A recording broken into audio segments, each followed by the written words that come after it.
Bienvenue, voici l'édition des régions, le journal des rédactions régionales de France 3. Rebondissement dans l'affaire portant sur le drame de Villiers-le-Bel, où en 2007, 2 adolescents avaient perdu la vie lors d'une collision avec un véhicule de police. L'un des fonctionnaires présents a été mis en examen pour faux témoignage. Les questions portent sur la vitesse de la voiture de police au moment du choc. Les familles des victimes avaient déjà contraint la justice à revenir sur le non-lieu prononcé en faveur du policier au volant. Ce dernier sera jugé pour homicide involontaire fin juin à Pontoise. La mort des 2 adolescents avait à l'époque entraîné de graves violences. Hier, c'est un enfant de 11 ans qui a été tué en plein Paris alors qu'il empruntait un passage piéton dans le 20e arrondissement. Le chauffard roulait dans une file à contresens, sans permis et probablement sous l'emprise de stupéfiants. C'est sur ce passage piéton, au 226 avenue Gambetta, que l'accident a eu lieu. La circulation est bouchée, le chauffeur double la file de voitures ainsi qu'un bus sur la voie de gauche. Il se retrouve alors à contresens sans aucune visibilité. Il percute un garçon de 11 ans sous les yeux de son camarade qui a pu se réfugier sur le trottoir. Ce patron de bar, très choqué, a tout vu de la scène. Selon lui, il roulait à grande vitesse. La voiture roulait très vite et c'est pour ça que j'ai regardé, ça s'est passé extrêmement vite. Et après, je vous cache pas que je suis rentré dans une espèce de rêve, non? Parce que c'est quand même voir un gamin de 10, 11 ans, je ne sais pas quel âge il avait, mais et se faire percuter comme ça à tel point qu'il est parti avec la voiture jusqu'à environ 50 mètres d'ici. Pour les habitants, ce n'est pas un hasard. Selon eux, la circulation est bien trop dense sur cette avenue. Les jours, c'est dur, hein, avec les livraisons et tout ça. Parce qu'il y a le 8 à 8 en bas. Alors forcément, il y a des gros camions qui viennent. Maintenant, ils ont fait un couloir de bus qu'avant, on n'avait pas. Alors tout ça, il y a une personne qui a été tuée aussi en Vespa, là. L'enfant est décédé suite à ses blessures. Le chauffeur roulait sans permis. Des analyses ont révélé la présence de cannabis dans ses urines. À Marseille, 6 individus ont été mis en examen dans le cadre de l'enquête sur le meurtre d'un policier fin novembre à Vitrolles. 3 d'entre eux ont été placés en détention. Un 4e était déjà incarcéré dans le cadre d'une autre affaire. La justice cherche encore à savoir qui parmi ces suspects est l'auteur des coups de feu qui ont coûté la vie au lieutenant Éric Lallès dans la nuit du 27 au 28 novembre dernier. Ces mises en examen font suite aux coups de filet opérés dimanche près de Marseille. À Toulouse, la traditionnelle journée de commémoration de la Shoah a pris une résonance particulière hier. La cérémonie coïncidait avec une autre date tragique pour la communauté juive, celle du 19 mars dernier. Un mois plus tôt, tout juste, Toulouse basculait dans l'horreur avec la tuerie de l'école Ozar HaTorah. 4 personnes, dont 3 enfants, étaient assassinés. Ce jour du souvenir leur était aussi dédié. J'espère que l'histoire ne va pas être notre avenir. C'est là où on doit se souvenir l'atrocité que l'humain peut faire et on doit l'arrêter de maintenant. On ne va pas laisser les choses dérouler, évoluer. Un mois après, l'ombre de Mohamed Merah plane toujours sur ce quartier toulousain. L'enquête sur le tueur au scooter se concentre sur son frère Abdelkader, soupçonné d'avoir aidé et influencé son cadet. Mohamed Merah était-il un homme sous influence ? Un mois après les faits dramatiques qui ont coûté la vie à 7 personnes, la question reste posée. Derrière les zones d'ombre qui entourent encore l'enquête se profile une histoire de famille compliquée. Des 2 frères du tueur, l'un a coupé les ponts avec la famille, c'est l'aîné, Abdelghani, 36 ans. Le second, Abdelkader, 29 ans, serait à l'origine de la fascination, voire de l'endoctrinement de son cadet. Plusieurs éléments laissent supposer une complicité dans les assassinats. Il est aujourd'hui sous les verrous à la prison de Fresnes, mis en examen notamment pour complicité d'assassinat et association de malfaiteurs en vue de la préparation d'actes terroristes. Abdelkader apparaît dès le vol du scooter. Il aurait été reconnu par le propriétaire. C'est lui qui serait à l'origine des achats du casque et du blouson utilisés lors des crimes du tueur au scooter. Placé à l'isolement, il nie toutes les accusations qui pèsent contre lui. En début de semaine, Abdelghani a accusé Abdelkader d'être antisémite, partisan d'un islam radical. Devant les enquêteurs, il l'aurait accusé, selon l'agence France-Presse, d'avoir poignardé sa femme parce qu'elle était d'origine juive. Libération donne une autre version. Pour cette même raison, c'est lui qui aurait été poignardé. Des accusations rejetées aussitôt par l'avocate d'Abdelkader Mera, qui concède que les deux frères ont des rapports compliqués. Reste qu'aujourd'hui, une quinzaine d'enquêteurs de la sous-direction antiterroriste travaillent d'arrache-pied sur l'enquête sous l'autorité de 4 juges d'instruction.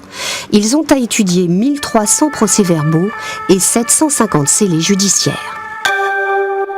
Jean-Claude Masse n'en a pas fini avec la justice. Alors que le scandale des prothèses défectueuses PIP dévoile chaque jour son ampleur, déjà plus de 2000 cas de rupture ont été enregistrés en France. Les défenseurs des victimes s'intéressent désormais au patrimoine de l'industriel, un patrimoine visiblement aussi poreux que ses prothèses. Jean-Claude Masse a toujours expliqué vivre avec seulement 900 € par mois. Nous nous sommes procuré ce document. Il indique que le fondateur de Polyimplant Prothèses a versé 124 800 € en septembre 2009 sur un compte au Costa Rica. C'est le fruit d'une vente immobilière. Le même mois, l'ex-patron de PIP vend à sa compagne toutes les parts d'une société civile immobilière luxembourgeoise. La SCI Prince Michel est propriétaire de la villa familiale de Sifour-les-Plages. Jean-Claude Masse donne l'impression d'organiser son insolvabilité. Cette même villa est à vendre dans plusieurs agences immobilières de la région. Le prix varie entre 1 500 000 et 1 789 000 €. Cette maison a été achetée en 1999. Laurent Godon défend une dizaine de femmes porteuses de prothèses PIP. Ses clientes craignent de ne pas pouvoir obtenir d'indemnisation. L'avocat souhaiterait que la justice s'intéresse aussi au patrimoine de Jean-Claude Masse et de sa famille. Le moyen le plus efficace serait que le parquet de Marseille saisisse un juge d'instruction au financier qui, depuis quelques années, a les pouvoirs de saisir directement les biens de ceux qui commettent soit des abus de biens sociaux, des banqueroutes, des fraudes fiscales, des vrais délits financiers. La seule richesse déclarée de Jean-Claude Masse, un modeste appartement dans cette résidence de Sifour-les-Plages. Valeur estimée entre 150 et 170 000 €. Le fondateur de PIP voulait mettre ce logement en caution. La juge d'instruction préfère de l'argent plutôt qu'un bien immobilier en gage. Depuis le début du mois de mars, l'ex-patron est incarcéré. S'il ne règle pas le cautionnement de 100 000 €, Jean-Claude Masse pourrait rester au Baumette jusqu'au début du mois de juillet. Émotion et incompréhension à Wimereux dans le Pas-de-Calais où près de 400 personnes ont participé hier à une marche blanche en hommage à ce couple de Boulonnais parti vivre l'an dernier à Madagascar. Johanna, 31 ans, a été retrouvée morte dimanche sur une plage du sud-ouest de la Grande Île. Son compagnon Gérald, de 41 ans, demeure lui introuvable. La police malgache a interpellé et placé en garde à vue 3 individus considérés comme suspects. Le corps de la jeune femme doit être rapatrié en France aujourd'hui. C'est l'un des symboles du Made in France dans un secteur textile sinistré. Armor Luxe est l'un des rares fabricants à ne pas avoir délocalisé toute sa production. Mais la marque bretonne peut-elle assurer la pérennité de son modèle alors que le savoir-faire ne se transmet plus car les jeunes couturières manquent cruellement dans les ateliers. La marinière, ses célèbres rayures et ses ouvrières. Depuis 30, 40 ans, elle répète ces mêmes gestes. Mais plus pour très longtemps. Car dans l'atelier, la moyenne d'âge est de 50 ans, et près d'un tiers d'entre elles vont très rapidement prendre leur retraite. Maria travaille ici depuis ses 18 ans. Ça lui fait de la peine de ne pas voir la relève arriver. Et nous, on n'apprend pas notre savoir-faire à des jeunes. Le métier sera appelé à disparaître, mais tout sera envoyé à l'étranger. On n'aura pas d'autre solution. Ce fleuron de l'industrie textile a du mal à recruter. Il réalise 40% de sa production en France, le reste est fabriqué au Maghreb. Les candidats à la présidentielle en ont fait un exemple et leur ont passé commande. Un symbole qui masque un secteur textile dévasté. Moins 30 000 emplois en 7 ans dans l'habillement. Des usines qui ferment et un paradoxe, à force de délocaliser, on casse toute une filière, on abandonne la formation et le peu d'emplois qui restent est compliqué à maintenir. C'est l'histoire de la poule et l'œuf. Je crois que le grand coupable, malgré tout, c'est cette mondialisation absolue qui a détruit une grande partie du tissu textile en France. Et devant cette catastrophe annoncée, c'est vrai que les enseignants ont plutôt orienté les jeunes vers d'autres filières. Pour relancer l'apprentissage, l'entreprise a décidé aujourd'hui de monter un partenariat avec la Chambre des métiers. Il y a 10 ans, on était sur un schéma de licenciement et autres, et aujourd'hui on se rend compte de façon qu'on a besoin de main-d'œuvre. Mais il n'y a plus de formation. Et il n'y a pas de formation derrière. Dès septembre, une vingtaine d'apprentis pourront occuper ces postes vides. Reste à trouver des candidats. La campagne présidentielle fait ses affaires et pourrait même contribuer à la sauver. Une entreprise de Saumur spécialisée dans le déguisement retrouve des couleurs grâce à la fabrication de masques des candidats. Elle en a vendu plusieurs milliers ces derniers mois, un effet d'aubaine qui tombe à pic. 5 des principaux candidats à l'élection présidentielle croqués comme ils ne l'ont jamais été. La campagne 2012 est une aubaine pour César, le leader européen du déguisement, et un grand moment de création pour son dessinateur maison qui s'est éclaté sur Jean-Luc Mélenchon. Alors pour commencer, je fais une recherche de documents les plus représentatifs du personnage. Après, je fais un petit crayonné pour faire ressortir l'esprit caricature. Ce crayonné, je vais le scanner. Et après, sur ordinateur, avec Photoshop, je vais monter les couleurs. Et puis l'imprimeur va nous renvoyer un modèle sur carton glacé, découpé, prêt à être étiqueté et vendu. En redressement judiciaire depuis août 2011, César a jusqu'en septembre pour rebondir. On est loin du chiffre d'affaires de 34 millions d'euros de 2010, mais on est peut-être près d'une solution. Il faut qu'on présente un plan sur lequel on est en train de travailler et qui devrait être présenté auprès du tribunal afin d'avoir la continuation de l'activité sous réserve que dans cette période qui s'est écoulée entre le 8 août et le mois de juin, aucune dette supplémentaire n'a été créée, ce qui a été le cas. Depuis avril, 50 000 pièces sont sorties de l'imprimerie, 25 000 ont été vendues. Nicolas Sarkozy et François Hollande sont au top des ventes. Quant à Dominique Strauss-Kahn, lui aussi au catalogue, il risque de devenir pour plusieurs mois encore une valeur sûre. Du glamour, des valeurs sûres, mais aussi des coups de projecteur sur des premiers films.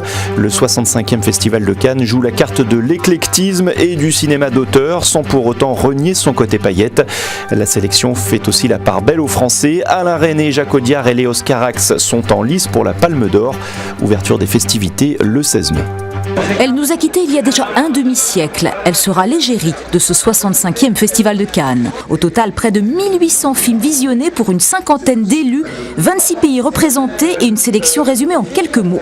Amour et chaos, souffrance et générosité. Ambiance très 60s pour le film d'ouverture Moonrise Kingdom du cinéaste américain Wes Anderson. Dans la famille des habitués de Cannes, David Cronenberg qui s'offre pour son film Cosmopolis les services du héros de Twilight, Robert Pattinson. Ken Loach, lui, nous propose une comédie sociale version Scottish, et oui, sur le whisky.